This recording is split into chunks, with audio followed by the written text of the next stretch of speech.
we recently got back from an exciting trip to Italy, during which we went to one of the longest running and maybe one of the biggest motorcycle industry conferences in the world, definitely in Europe. And it's called EICMA. We got to go with Pandomoto, which is really exciting. They are a vendor that I carry on Stealth Armor Co. They make really premium, beautiful motorcycle safety gear. We got to go with them, meet them for the first time in person after all these years of stocking their gear. It was kind of overwhelming. I didn't go there with the mindset of a content creator. I'm kind of playing two ends of the spectrum here. I went there as someone who's merchandising, someone who's trying to find new gear to bring to, my customers. And yeah, we saw some really exciting stuff that I'm hoping to start introducing in the next year or so. Incredible booths, like cool new releases, motorcycle brands I've never even heard of. The European scene is really impressive, and I think they're, making waves in a lot of smaller displacement bikes that hopefully trickle down to the US. Who knows? If there's more of that, I would love to keep test riding different kinds of bikes and just showing you guys all sorts of things, because it seems like you really like that. I saw Royal Enfield out there. I saw, Honda, all of them. So that was pretty incredible. And it was in Milan, so we had the best time in Milan. And actually we did like a bunch of beautiful travel after that. We got to go up to Switzerland and stay with my good friend Sylvia. We started in Milan, went up to Lucerne in Switzerland, and then ended up in Winterthur area, Zurich. The temperatures in Switzerland, they got cold when it was rainy. We did end up needing base layers and lightweight things. So I was so happy to be able to bring my Quince layers out there, and Dan brought his as well. Beautiful merino wool base, so you got that natural fiber closest to your body. And then I rocked this sweater like a shocking amount, constantly wearing this beautiful navy sweater, and it just worked with everything. It's got that nice medium formality level, so you really blend in with a lot of different places. It's appropriate to go through a cathedral, it's appropriate to go out to dinner, go out for drinks. It works for all those different things. Part of what I love about Quince is they have these really beautiful, unbranded, simple and elegant pieces, and of course natural fibers that will last long and put up with a lot of washing and wearing so that you can cherish them for a long time. So if you're in the market for beautiful basics and then even great statement pieces like leather jackets, I highly recommend you go check out Quince, because their business model is direct to consumer, so there's no middleman markup. Thank you so much to Quince for providing us with these great pieces, and thank you for your part in sponsoring the channel. We snuck in between my European trip and Thanksgiving my new seat. This thing it's really beautiful. Like, I couldn't even imagine what it was going to be. I love what Dane did. Dane is from Chicago, and his company's called Please Be Seated. And he took my original seat and he recovered it, and he also re-sculpted foam. And then, I got to pick out, everything about the design. For starters, I want to make sure that this is in fact comfortable for you. As discussed, I went 2 inches further back on the rear here, the top rear. I did shave down 1/2 inch so that this plane is the same as the bottom pan plane. So that lines up.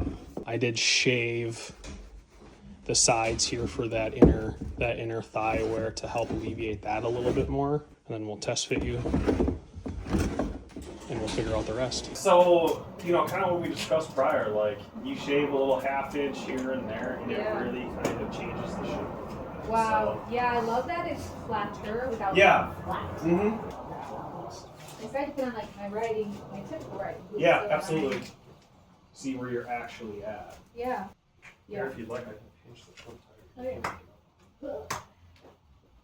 Yeah. Oh my gosh. Yeah, it's so great to be able to scooch back. So now we can either keep you where it's at, because that kind of is more of like a cuffing thing back there, or we can, so we're like here, or we can slant it back. However this ends up being. Yeah. Narrowed it up. We moved like the actual hump back a little bit. A couple of flattened a few things out just so it's like a little bit more streamlined with like the lines in the bike, and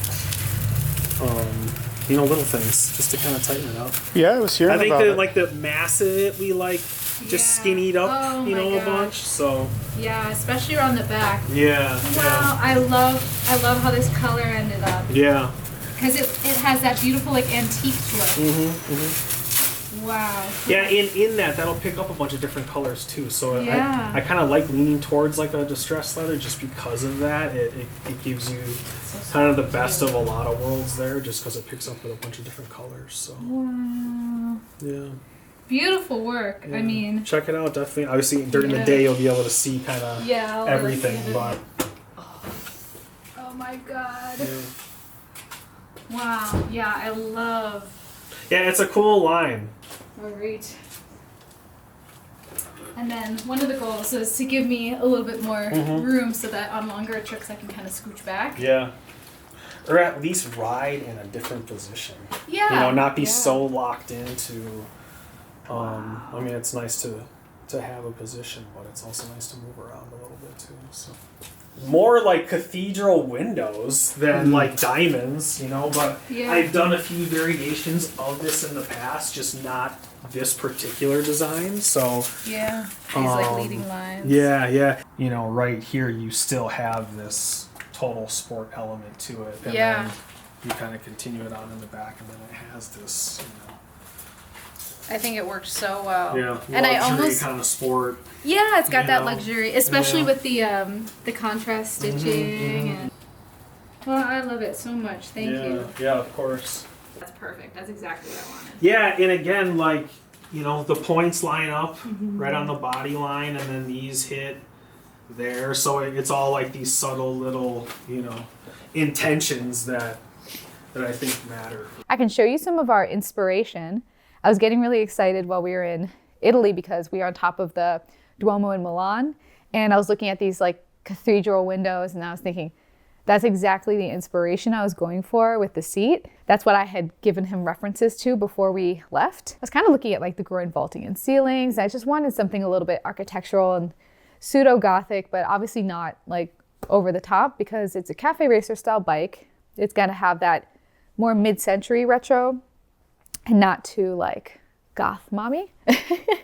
So this is what we came up with. It's a beautiful antiqued leather seat, and in different lights it looks very different. It can look grayer, more charcoal. It's on the bluer side of black, so it's not a warm black, it's a cool black. I love that it just already has like so much tonality in it. Yeah, resculpted the seat. So this has a sporty look, this has a cool kind of retro look, and then we did contrast stitching along the edge. So this seat looks really cool without a cowl. I wanted it to be able to be cowl-less, but I do really like how that little cap looks on the end. So I'll see how I like riding with it. I'll probably ride it with it this way for a long time, but I kind of do want to have the option to put the cowl on because with my glossy tank, it does look quite good to have a little glossy piece on the butt.